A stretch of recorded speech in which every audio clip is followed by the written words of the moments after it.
My dear students of class 8 and class 9, how are you all? Hope all are fine.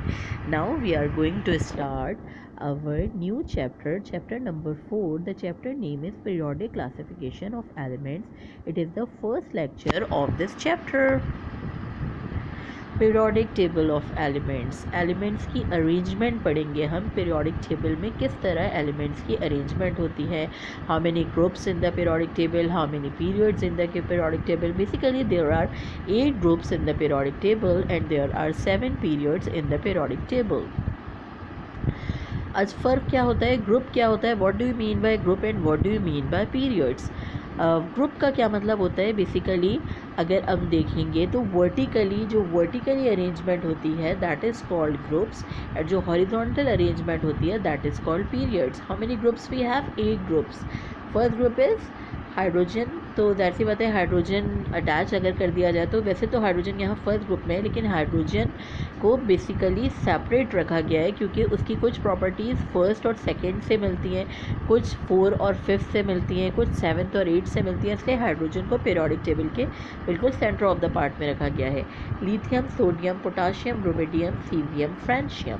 अच्छा, इसकी याद करने का तरीक़ा भी मैं आपको एक डिफरेंट लेक्चर बनाऊँगी जिसमें मैं आपको ये समझाऊँगी कि इसको याद करने का तरीक़ा कैसा है, कितना सिंपल है. जैसा अगर हम lithium, sodium, potassium, rubidium, caesium, francium याद करना चाहते हैं तो ज़रूरत है ये एलिमेंट. अगर हम ये करें कि लीना ने की रब से फरियाद तो हमें आराम से याद हो जाएगा. इस तरह से बहुत सारी ट्रिक्स हैं सेकेंड ग्रुप की, थर्ड ग्रुप की, तो इंशाल्लाह मैं दूसरी क्लासेस में, दूसरे लेक्चर्स में आपको ज़रूर एक्सप्लेन करूँगी. इसी तरीके से सेकेंड ग्रुप है ये beryllium, magnesium, calcium, strontium, barium, radium. ये थर्ड ग्रुप है. बेसिकली ये सारे नॉन मेटल्स होते हैं जो राइट साइड पे आपको नज़र आ रहे हैं और जो हमें लेफ़्ट हैंड साइड पे नज़र आ रहे हैं, बच्चों, जो हमें लेफ़्ट हैंड साइड पे नज़र आ रहे हैं वो सारे जो है वो मेटल्स होते हैं और ये सारे नॉन मेटल्स होते हैं. और ये बीच में जो बॉर्डर होता है, बॉर्डर ऑफ द अरेंजमेंट होती है एलिमेंट्स की, ये बेसिकली ट्रांजिशन मेटल्स होते हैं और ये लैंथेनाइड और एक्टिनाइड की सीरीज़ होती है. अच्छा, इसके बाद हम आते हैं अपने थर्ड लेक्चर की तरफ.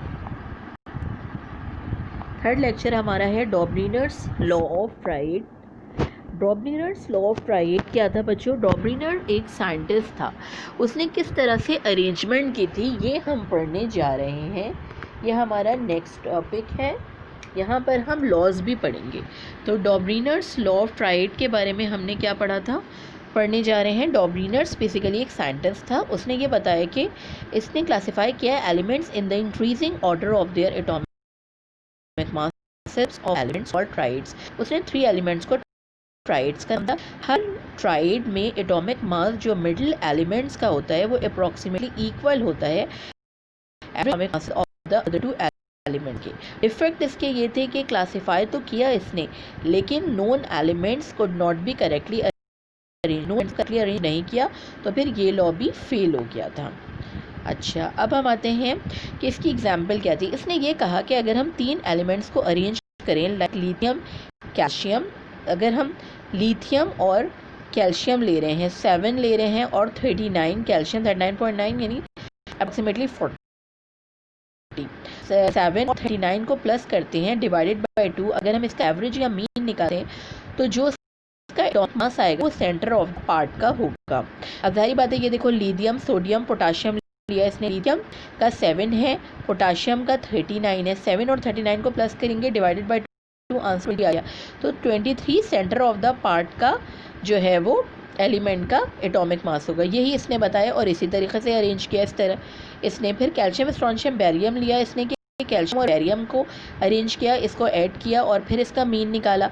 तो जो इसका मीन निकलेगा वो बेसिकली सेकंड एटम, जो सेकंड एलिमेंट की अरेंजमेंट है बेसिकली उसका एटॉमिक मास निकलेगा. इसे क्लोरीन, आयोडीन ले लिया.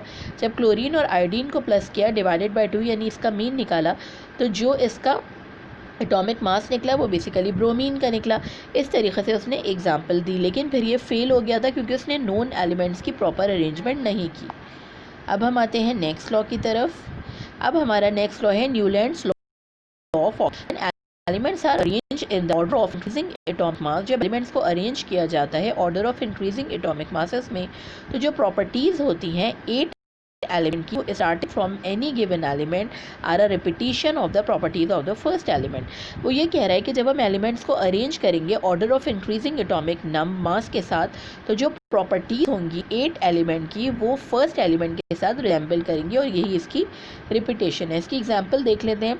न्यूलैंड्स लॉ ऑफ ऑक्टेव क्या है? Hydrogen, lithium, beryllium, boron, carbon, nitrogen, oxygen. अब बच्चों देखो, ये जो 8 एलिमेंट फ्लोरीन आ रहा है ना, फ्लोरीन की जो प्रॉपर्टीज़ है वो हाइड्रोजन के साथ मिलेंगी। इस तरीके से sodium, magnesium, aluminium, silicon, phosphorus, sulphur. इस तरीके से क्लोरीन की जो प्रॉपर्टीज़ होंगी वो रिजेंबल होंगी।